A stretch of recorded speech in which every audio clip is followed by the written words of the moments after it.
Tonight, plans for a large-scale housing development did not receive a warm welcome tonight from neighbors.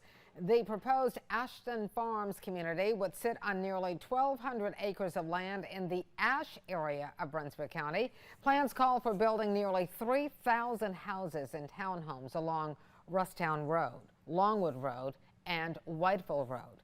The tempers flared tonight. Neighbors turned out for a community meeting at Waccamaw Park. They shared concerns with engineers representing the developers. Opponents say a development with nearly 3,000 homes will strain the current infrastructure in that incorporated area of Brunswick County.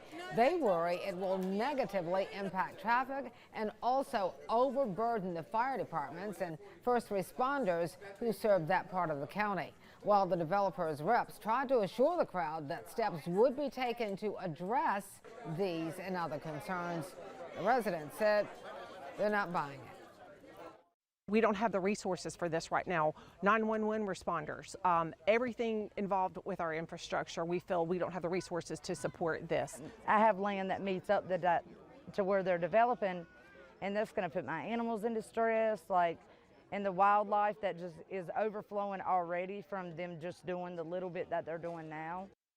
Supporters of the development say it will bolster the tax base and lead to better services. Representatives for the developers did not want to go on camera for an interview.